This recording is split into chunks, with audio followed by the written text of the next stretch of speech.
अवैध वाळू वाहतूक रोखण्यासाठी जालना जिल्हा प्रशासनाचे मोठे पाऊल. तक्रारीसाठी व्हॉट्सअॅप क्रमांक जाहीर.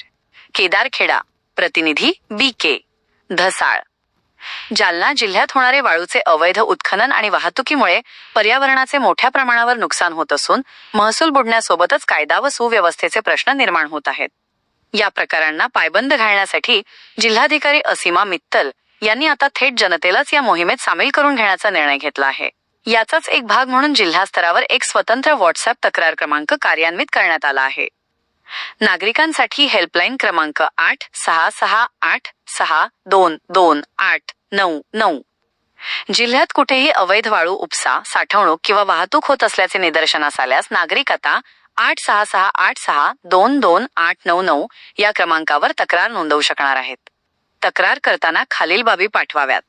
अवैध उपसा किंवा वाहतुकीचा फोटो किंवा व्हिडिओ, संबंधित ठिकाणाची सविस्तर माहिती, घटनेची वेळ, तातडीच्या कारवाईसाठी दूरध्वनीद्वारे अतिरिक्त माहिती, दोषींवर होणार कठोर कारवाई. या क्रमांकावर प्राप्त होणाऱ्या तक्रारींची तत्काळ दखल घेतली जाणार आहे. जिल्हा प्रशासन, संबंधित तहसील कार्यालय आणि पोलीस विभाग यांच्या समन्वयाने महाराष्ट्र जमीन महसूल अधिनियम 1966 आणि इतर संबंधित कायद्यांनुसार दोषींवर कठोर कारवाई करण्याचे निर्देश देण्यात आले आहेत. जालना जिल्हा अवैध वाळू उत्खनन आणि वाहतूक मुक्त करण्यासाठी प्रशासन कटिबद्ध आहे. नागरिकांनी एक जबाबदार नागरिक म्हणून या मोहिमेत सहभागी व्हावे आणि प्रशासनाला सहकार्य करावे. असीमा मित्तल, जिल्हाधिकारी, जालना.